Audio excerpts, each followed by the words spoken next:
नमस्कार, स्वागत है आपका अंबेडकर नगर से सबसे तेज खबरों के लिए। आप देख रहे हैं एबीएन न्यूज प्लस और आपके साथ मैं हूं ज्ञानेंद्र पांडे ज्ञानी।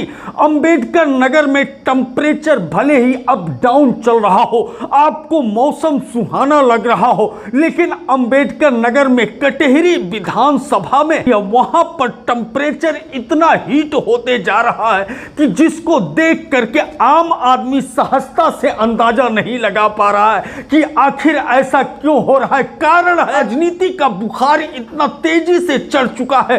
उपचुनाव के कारण वहां का वातावरण इतना हीट हो चुका है कि टेम्परेचर जिले में सबसे ज्यादा कटेहरी का देखा जा रहा है। कोई सपा से उतर रहा है तो कोई भाजपा से उतर रहा है, कोई बसपा से उतर रहा है तो कोई निर्दल से ताल ठोक करके मैदान में उतर चुका है। लेकिन सबसे ज्यादा सोशल मीडिया पर अगर कोई सुर्खियां बटोर रहा है तो समाजवादी पार्टी का संभावित प्रत्याशी भीम निषाद इस समय गांव-गांव में जा करके लोगों का दुख दर्द बांटने का काम कर रहे हैं। कहीं शव यात्रा में उनकी तस्वीरें सोशल मीडिया पर वायरल हो रही है तो कहीं डिस्को भांगड़ा कर रहे हैं। शादी ब्याह के या किसी मांगलिक प्रसंग में कुछ इसी तरह का तस्वीरें सोशल मीडिया पर देखने को मिल रहा है। बहरहाल उपचुनाव में भीम निषाद जो संभावित प्रत्याशी के रूप में देखे जा रहे हैं वह सीधे पहुंच चुके हैं एबीएन न्यूज प्लस के स्टूडियो में। करते हैं उनसे ढेर सारा सवाल और जानने की कोशिश करते हैं कि आखिर अभी से कटेहरी का टेम्परेचर इतना क्यों बढ़ा रहे हैं, लगातार आखिर सोशल मीडिया पर इतना सुर्खियां क्यों बटोर रहे हैं। तो हमारे साथ मौजूद हैं समाजवादी पार्टी के संभावित प्रत्याशी भीम निषाद। पूरे अंबेडकर नगर के लोगों की नजरें कटेहरी विधानसभा पर लगी है और जितने दर्शक देख रहे हैं उनकी तरफ से आपका बहुत बहुत स्वागत है। पहला तो अम्बेडकर नगर की आवाम लोगों को मैं अपने दिल की गहराई से बधाई देता हूं कि लोगों ने इतना मतदान दिया, इतना बढ़िया से मानी लालजी वर्मा जी को चुनाव जिताए।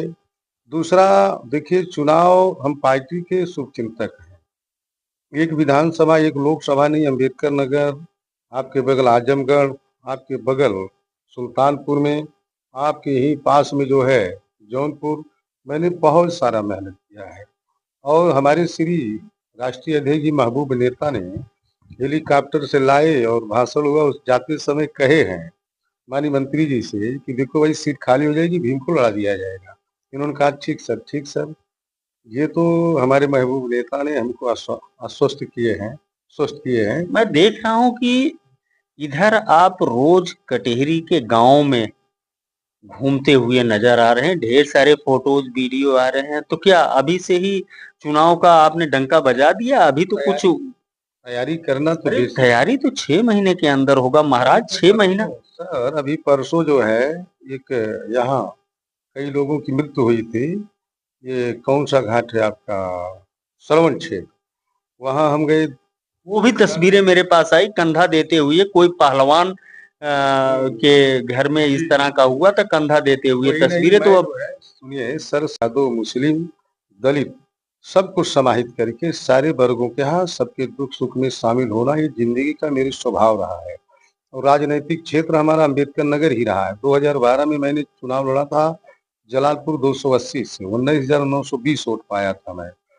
और उसके बाद तो बहुत लंबा सफर रहा, बहुत लंबा राजनीतिक इतिहास रहा। वैसे ताल्लुक कहाँ से रखते हैं, किस ब्लॉक से आप अंबेडकर नगर? भियाव ब्लॉक मेरा पड़ता है, रफीगंज बाजार है, सेमरा गांव पड़ता है। घर तो सेमरा भी है, रफीगंज में भी है, कटका भी है, मधईपट्टी में भी। मतलब दाल रोटी वाला परिवार हूँ, बहुत अमीर नहीं हूँ, गरीब आदमी हूँ।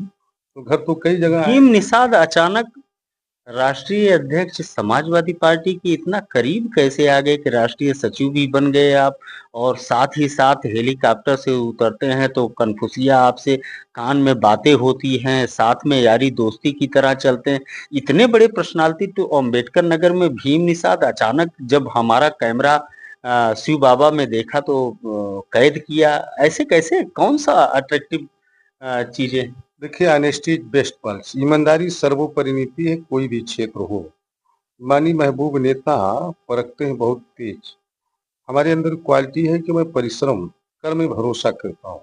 जैसा कि मानी जी ने सुल्तानपुर में हमको भेजे थे, ऐ भीम यहाँ निषाद इकट्ठा कर लो, 2.25 लाख हैं, यादव 2 लाख, 3.5 मुस्लिम हैं, और निषाद बिरादरी वहाँ टोटल बीजेपी वाला था।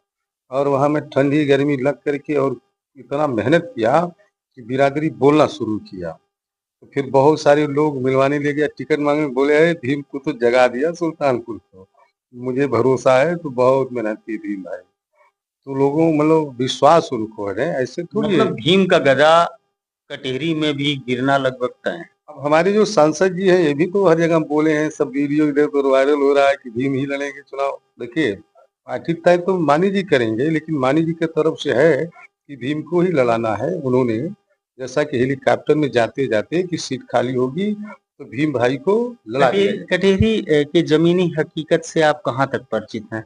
वहां का देखिए, पहली बात तो हम सेवक होंगे, सर्व समाज की सेवा करेंगे, नंबर 1। नंबर 2, जो विकास अधूरे होंगे उसको पूरा करेंगे हम, ये हमारी प्राथमिकता होगी। जनता के दुख सुख में हमेशा शरीक होना, और जात पात का बंधन तोड़ो, समाजवादी पार्टी से नाता जोड़ेंगे लोग, और भीम निषाद से भी नाता जोड़ेंगे। क्योंकि मैंने राजनीतिक सफर बहुत शुरुआत से लेकर के अंत तक किया है, कभी किसी का चीटरबाजी ठगी काम नहीं। निषाद वोट बहुत ज्यादा है, इसलिए भीम वहाँ हमारे हमारी बिरादरी के मानी धर्मराज जी भी 3 बार जीते हैं। हमारे जोड़ुआ भाई श्री शंखलाल मांझी भी वहाँ 1 बार जीते हैं। सांसद ये जुड़वा भाई जितने हैं आपके, धर्मराज निषाद जी, शंखलाल माझी जी, ये सब जो सगे भाई आपके हैं, ये आपको तकलीफ तो दे सकते हैं। अरे तो राजनीति में चलता है, ऐसा कुछ नहीं, कोई भाई हमारा विरोध नहीं करे। जब हमारी एक पार्टी मतलब बनाए, आप कहना चाहते हैं कि धर्मराज निषाद को अगर टिकट मिला तो आपके समर्थन में वो थोड़े ही उतर जाएंगे अगर बीजेपी से? नहीं सर वो लड़ेंगे, अपनी पार्टी नीतियों की लड़ाई होती है, हमारा उनका कोई व्यक्तिगत लड़ाई थोड़ी है।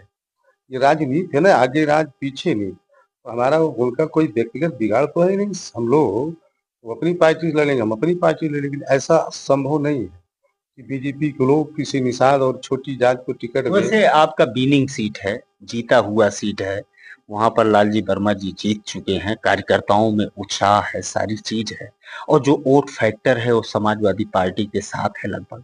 अब लालजी वर्मा ने अपना जादू बिखेर करके और वहां पर भरोसा जनता का लिया। आप किस तरह से लोगों का भरोसा लेने में सफल होंगे?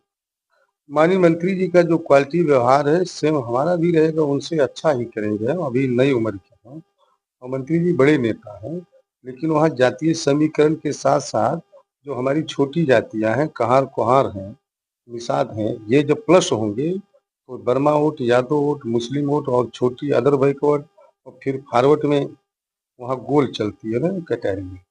जैसे जैसे लोकसभा चुनाव का परिणाम आया, तुरंत कटेहरी पर उपचुनाव लगभग होना तय हो गया। उनके विरासत के तौर पर डॉक्टर छाया वर्मा के नाम की चर्चा शुरू हो गई कि अब लालजी वर्मा डॉक्टर छाया वर्मा के लिए टिकट की मांग करेंगे। तो क्या ये बातों का सामना आपको भी करना पड़ रहा है? नहीं, ऐसी कोई बात नहीं। कोई अगर झूठे कह रहा होगा, मंत्री जी के दिमाग में नहीं है कि परिवार को कटहरी में लड़ाऊंगा मैं। ऐसा उन्होंने तो भाषण में भी नहीं कहा है कि मैं अपने परिवार का किसी में नहीं लड़ाऊंगा। ये अगर कोई कह रहा है तो गलत कह रहा है। उन्होंने आप इधर मैं देख रहा हूं, 1 सप्ताह से आपकी सक्रियता कटेहरी में पूरा बढ़ गया है।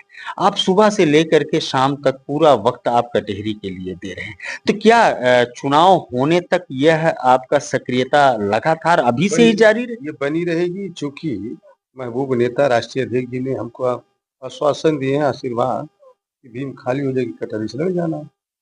तो मुझे भरोसा, जब चुनाव हम जीत गए हैं तो हमारे जो मुखिया हमारे साथ हैं, उनका आशीर्वाद है और रहेगा। तो अगर हम जनता में जाएंगे नहीं तो कैसे लोकप्रियता बढ़ेगी। 1 सप्ताह जो आप जनता के बीच में जाते हैं, जनता को समझाते भी हैं। मैंने वीडियोस ढेर सारे आपके देखे जो सोशल मीडिया पर आपने अपलोड किया है। तो आप जनता के बीच में जाने के बाद आपको क्या कुछ लगा कि आपकी लड़ाई किससे है? हमारी लड़ाई वहाँ किसी से नहीं, बीजेपी तो खत्म पार्टी है, बीजेपी खत्म पार्टी। क्योंकि किसान परेशान है, नौजवान परेशान है। मैं भी गाड़ी से आ रहा था, एक जगह सांड ऐसे कूद गया, हमारे गाड़ी में टच कर दिया। बहुत लोग परेशान हैं इनके जोगी बाबा के, ये सांड से जो ललका पियरका है, इनसे परेशान है। और और योगी बाबा कहते हैं कि सपा के जो सांड पहले कट्टा लेके घूमते थे, उनसे तो बढ़िया ये सांड। वो ये जानलेवा है, वो तो बकसते थे। ये किसानों का जानलेवा है। आप मानिए कि बहुत लोगों को परेशान है, लोग सब त्रस्त है। आशा भरी निगाह देख रहे 27 में सरकार बनी और राष्ट्रीय अध्यक्ष जी से कह के लोग, जनता आवाम लोग कहते हैं ये सांडों की पहले विदाई करो, वरना किसानों का बहुत बर्बाद कर रहे हैं। उसके साथ साथ आवाम लोगों की परेशानी है कि ये इतना छुट्टा छांट जो है आवारा हो गए हैं, ये मार रहे हैं, इससे जान चली जा रही है। उत्तर प्रदेश में अंबेडकर नगर की जहां पर सारे विधानसभा सीट से लेकर के लोकसभा सीट पर समाजवादी पार्टी का कब्जा है, एक गजब का ऊर्जा है, गजब का जोश है। तो इसका लाभ आपको इस उपचुनाव में मिलेगा। अब ये लोहिया की धरती है और समाजवादियों का यहाँ गढ़ है, और समाजवादी यहाँ कभी हारती नहीं है और न तो हारेगी चुनाव। और हम लोग इसी धरती से हुंकार भरेंगे 2027 में प्रचंड बहुमत की सरकार समाजवादी पार्टी की बनेगी, कोई रोक नहीं सकता। जनता बोल रही है, जनता की आवाज देववाणी है, और जनता जिसको चाहती है वो कभी कोई रोक नहीं सकता है। जैसी एक कहावत है कि सुरहे बनारस गुनगुना रही है, सामे अवध यह देख कर मुस्कुरा रही है।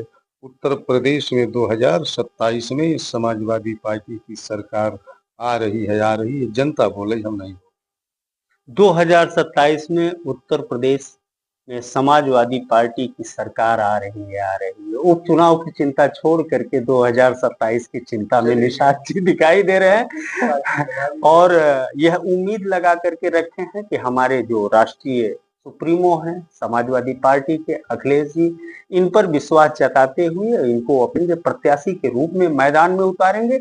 और कहीं न कहीं यही सोच करके इस समय समाचार की सुर्खियों में है भीम निषाद जी, और गांव-गांव में चर्चा हो रही है और गांव-गांव में ये तरह-तरह के एक्टिविटी करते हुए नजर आ रहे हैं, जहां लोगों को चौपाल लगा करके समझा रहे हैं, वहीं जहां पर भी दुख दर्द देखते हैं वहां पर भी पहुंच जाते हैं, और अगर शहनाई की धुन है तो बल्ले-बल्ले वहां पर भी पहुंच जाते हैं। और सबके बीच में, समाज के हर तबके के बीच में आपकी गतिविधि बड़ी तेजी से देखी जा रही है, और मेरे ख्याल से यह समाजवादी पार्टी के सफलता का ही कारण है कि लगातार जिस तरह से परफॉर्मेंस समाजवादी पार्टी कर रही, भीम निषाद की तरह समाजवादी पार्टी का बच्चा इस समय सक्रिय दिखाई दे रहा, और कहीं न कहीं कटेहरी में भी सफलता मिलने का संकेत दिखाई दे रहा है, क्योंकि भीम निषाद जी का जिस तरह से अभी से ही प्रचार है उसको देखते हुए भीम निषाद जी, ढेर सारी शुभकामनाएं कि आपको टिकट मिले और आप अधिकृत प्रत्याशी के रूप में समाजवादी पार्टी के बैनर से कटेहरी के मैदान में। शीघ्र आए। बहुत बहुत धन्यवाद। आशीर्वाद था और आशीर्वाद रहेगा मेरे साथ, मुझे भरोसा।